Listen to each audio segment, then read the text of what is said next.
Anytime. All right. Yeah, actually, it might. We're gonna buy a camera. There you go, Gaff. Put it in the budget. Put it in the budget. Problem is, you got this good one. All right, here we go in 3, 2, 1.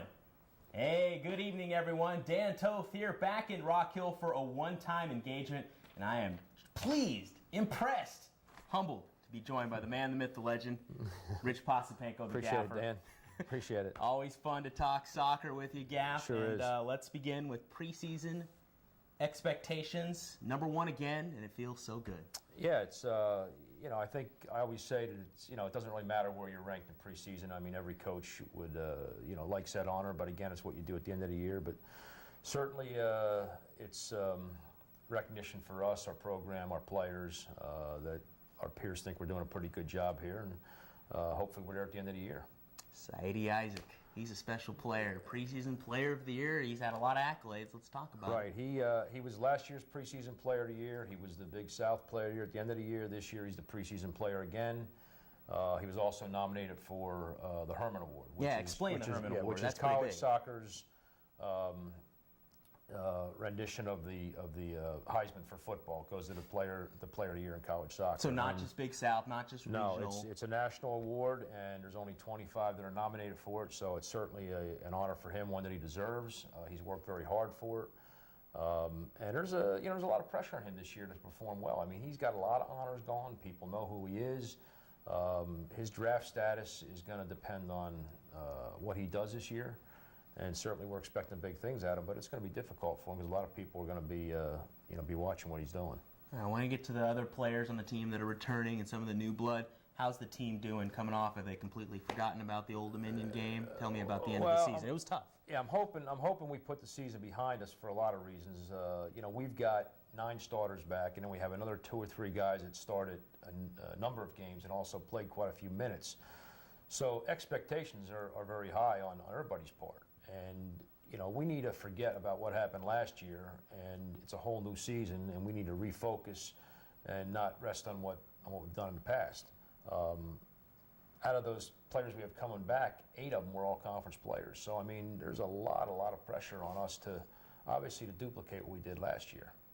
Well, tell me about some of those 8 returning all-conference players and the team in general. Well, we have, our entire defense is almost back. We have John Gilchrist and Henry Kalungi have both doing great in the PDL this summer, along with Patrick Mitrovic. He's in probably 7 or 8 of the top goalkeeping categories in the PDL this summer.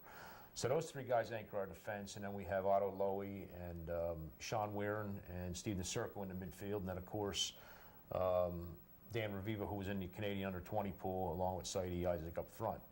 And then we picked up Tenwa Mubarak, who is coming in as a freshman, another Ugandan player, a national team player. He's always working the phones with Uganda. And also Cooper Tilton, who's a Parade All-American. So, I mean, there's some other ones. We've got some transfers coming in. So, our nucleus is back. We hope the new additions will add to it. Certainly have the potential to be better than last year as far as talent goes. That doesn't mean you're going to be successful, but certainly their potential is there.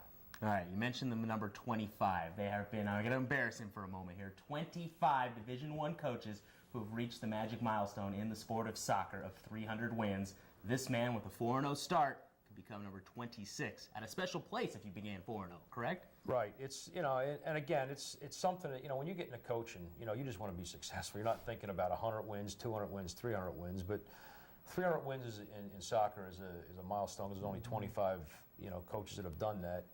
And what's ironic about it is that if we can start the year 4-0, that 300th win will come at Longwood, where I started my career. And I'm real thankful to what Longwood's done for me over the years.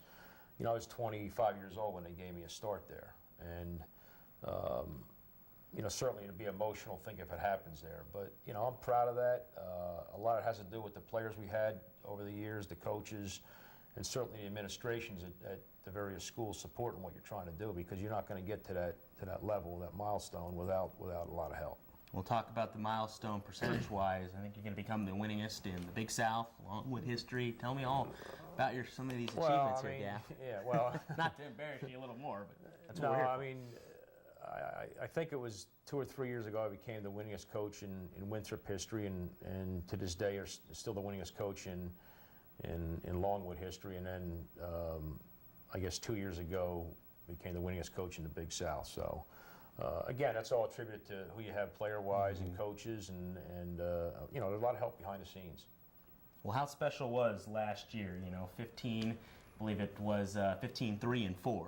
I mean, how special was that? And, you know, of course, it ended on a bit of a sour note, you know, against Old Dominion. But how special of a season was it? Oh, it was a great season. I mean, when you could win 15 games in the South or South Atlantic region, you had a heck of a year. I mean, 10 wins is a pretty good season. And the fact that, you know, I've coached my whole career in the South region, which is the best region in the country. I mean, you know, it's tough to get wins when you're playing those teams day in and day out. So we're pleased with that. But last year, you know, it certainly did end on a sour note. I mean, to lose a game on PKs, and I think I told you last year, you know, you'd sooner get beat 3-4, 5-0 than lose on a penalty shootout. And you know, that game could have went either way. And you know, to be honest, I sat there and I said, we got this game won. I mean, we only had to make one of the last two, and we missed both of them. So it was frustrating. I think the guys put that behind them. I'm more concerned about how we're going to react, how attitudes are going to be. Are we going to work hard? Do we have enough fight in us, enough desire, the proper attitudes to repeat? And that's what's important. You know, the talent's certainly there, and that loss was put behind us a long time ago. Well, let's put it behind us now, and let's talk about season expectations. What do you expect for the year? Well, I mean, it's the same as it was last year. You know, we've been in the final for the last 2 years, and certainly going into this season, I think our expectations are higher than last year. But our immediate goal is to win the Big South and get into the tournament, and then beyond that, want to advance. You know, we felt we had the opportunity to do that last year, didn't get it done, so nobody's real happy about that. But I think not only myself, rest of the coaches, but the players, I mean, our expectations are extremely high this year. Now, I got to bring this up because it's been on the message boards, and I want you to explain to people out here, it's just not easy to get a big-time name. Last year you had Clemson on the schedule. They're not on the schedule this year. You don't have that name program, but when you get good as a mid-power as you have, nobody wants to play anymore, right. do they? Well, it's, you know, I can remember my first year here. I mean, we played, I mean, the phone was ringing off the hook. Everybody wants to play you. And then, to be honest, you know, our schedule is not what I'd like it to be right now, and it's very difficult for us to schedule the teams at Winthrop that we'd like to play. And again, I could go to probably some of these schools every year and play with their referees, get a guarantee. But you know, I want our fans to see some top-level soccer. I mean, we've had some great crowds here over the years. I mean, we had 2,000 at the Clemson game last year. We had when Carolina was here, it was over 1,000. NC State. I mean, you know, those kind of teams, you know, people want to see. And certainly my philosophy is that, you know, we'll play anybody that'll play us, but I'm looking for a return game. I'll even go with 2 for 1, but, you know, we're looking for a return game. And, you know, we should be playing the South Carolinas, the Clemsons, the Furmans every year. But, and much like football, sometimes you just don't have the choice, right? It's one of those things. It's not, you know, where baseball, you have a 56-game schedule. You know, you can play a lot of different teams. In soccer, you know, you only have 18 that count. So it's, you know, you lose the wrong game or two. And if I was in their shoes, it'd probably be a similar situation. You just can't afford the wrong loss at the wrong time. Well, any last words you have to say heading into the season, Gaffer? Well, we're certainly excited about it. You know, I wish it was, you know, our first game was here tomorrow, but you know, again, we got to make sure that we've taken care of everything possibly for that first game, and everybody's fit and ready to go. And like I said, we've had a lot of guys play PDL this summer. We got some that have been beat up a little bit, so hopefully we're going to be 100% healthy and ready to go for the first game. Well, speaking of fit, look at the new and improved Gaffer here. He's slimming down, folks. I am in awe right now. But anyway, I want to thank you very much for the time. Appreciate it. Hey, it's been fun to be back in Rock Hill, even if just for a day. Dan Toth, Rich Posapenko, the Gaffer. Appreciate it. We'll talk to you later. All right. There you go. You're the man. You the man. You're the man. You the man.